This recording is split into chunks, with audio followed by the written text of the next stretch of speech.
I'm Rabbi Linda Schreiner Khan, and welcome to Congregation Tehilah's workshop on the Afikomen. We hope you join us no matter how old or how young you are.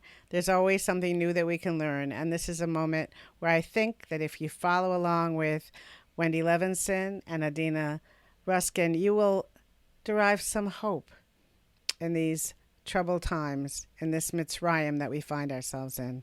Wishing you all the very best. Chag Sameach. Hello, everyone. My name is Adina Ruskin, and I'm going to tell a story today that I wrote especially for Passover. Afikomen. Afikomen. Afikomen. What an extraordinary word. It sounds so silly and powerful. Raise your hand if you have heard the word Afikomen before. Perhaps you have, and perhaps it's the first time. The word Afikomen comes from the Greek word epikomen, and it means that which comes after. That which comes after. Raise your hand if you know what might come after dinner if we've been well behaved. That's right. Dessert. Aren't we lucky to have dessert? Now, I'm going to tell a story about the Afikomen and a little boy named Philip and his younger sister, Sarah. In Greek, Philip means lover of horses. And in Hebrew, Sarah means princess.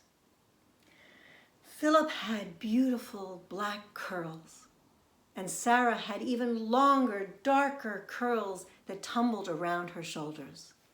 They were happy children who lived nearly 2,000 years ago in Egypt, in a city called Alexandria. Alexandria was a lot like New York City now, because people came from all over the world, from different countries and cultures and backgrounds, and lived in the city of Alexandria, just like in New York. And the primary language in Alexandria was Greek. So the Jews of Alexandria spoke Greek more than they did Hebrew, just like the Jews in New York City speak mostly English. So, I have a question. Is this the Afikomen?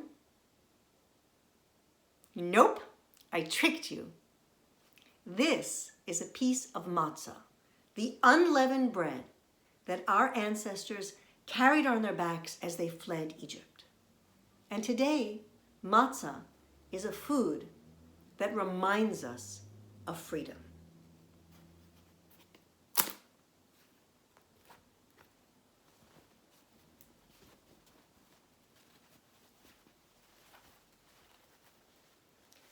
Now, this is the Afikomen.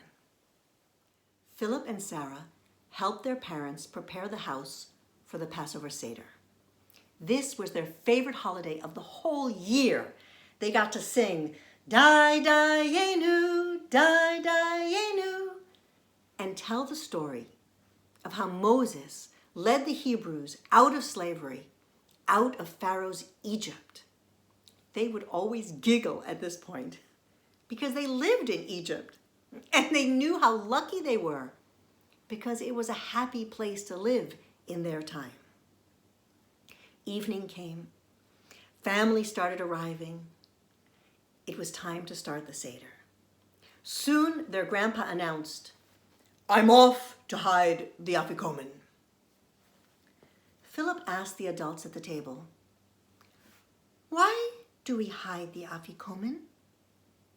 His father said, "Everyone loves a treasure hunt." His mother said, "It represents freedom. Finding it is a way of bringing it out of the darkness." Their uncle said, "It frees us to have dinner." And their aunt said, "Oh, and it gives us a chance to talk." Their cousin said, "And it keeps you at the table until it's time." Everyone laughed. Soon it was time. Philip reared up like a beautiful wild stallion. He galloped around the room, and being a good big brother, he came over to Sarah and said, "Would the princess like to ride on the freest stallion of the realm?" And she was delighted. She jumped on his back, and they went in search of the Afikomen. They knew that finding it would bring dessert and a taste of freedom. The end. I hope you enjoyed the story. Thanks for listening. Have a wonderful Seder. Ciao.